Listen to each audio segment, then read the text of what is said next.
Hello, I'm Christine Dawson, ESG Research Editor at ESG Clarity, and I'm here with Seth Bernstein, CEO and President of AllianceBernstein, and Michelle Dunstan, Chief Responsibility Officer at AllianceBernstein. Thank you both very much for joining us today. I was wondering if you could go over some of the successes you've had engaging with companies and also maybe talk a bit about what was behind that. So was it a good choice of target for engagement, or was it something in the approach with stakeholders? We always meet the company where they are, explaining why this makes them a better company, explaining why it's going to either improve their cash flows or the valuation, and tying everything back to fundamentals. An industrial firm that was very, very specialized, but was popping up on a lot of screens as a very high carbon emitter.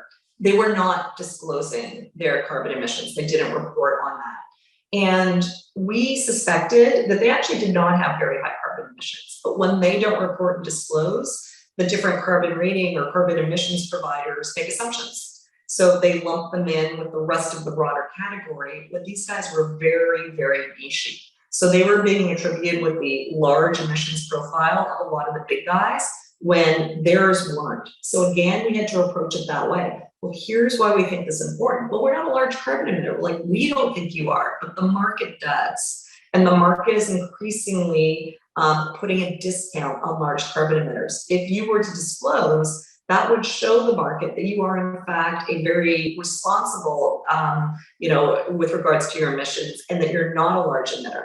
So that took, I would say, a good almost 2 years. And frankly, reporting on carbon emissions is a long process. If you're not measuring them, you need to put in place systems to do that. You need to analyze that data to ensure you're capturing it correctly and eventually disclose. But what we thought was, what are the milestones along the way? So if you hired a vendor to do it, you have, great. We saw those milestones. Eventually they're reported, and sure enough, they ended up moving into a low carbon emitter bucket and are now perceived to be best in class versus the worst in class that they were being targeted with before. Always tying back to why this is going to make them a better company, either in terms of cash flows or in terms of multiples in the eyes of their shareholders or bondholders. It'd be great to hear a bit more about how you actually choose which companies you're going to be able to engage with. How can you tell which ones do have that potential to be receptive to the engagement processes?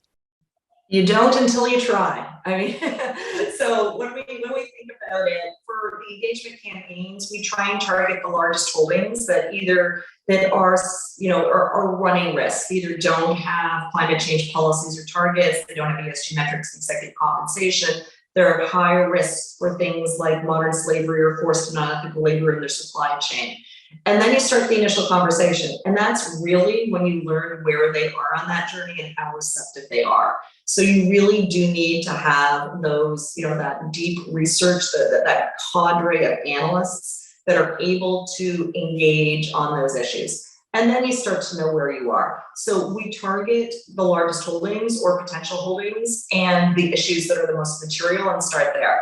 But it is very difficult to know what you're going to run into until you start that process. I would add that awareness and the process itself is very different by asset class.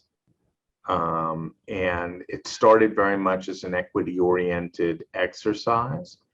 But at least at AllianceBernstein, all of our asset classes ultimately will be touched. And I suspect that's true of the industry as a whole. And they're at very different points. Fixed income has caught up quickly, but there isn't a proxy exercise there. I have heard from a financial advisor here in the UK very recently about end investors, clients not being as interested as asset managers might think in terms of the potential to engage with those companies. They simply don't want their money in fossil fuels. Is that something that you're seeing over there as well? I think it very much depends on the degree of sophistication and nuance the client has. So look, social investing is a very old notion, although I guess we sort of think of it in the context of climate, but of course it really started with religious orders that had restrictions on their willingness to be consistent with their faith to invest in particular areas. I was on a Quaker investment committee for years. I still am, actually, where you couldn't own any company that had weapons, that made weapons. So of course it's an exclusion.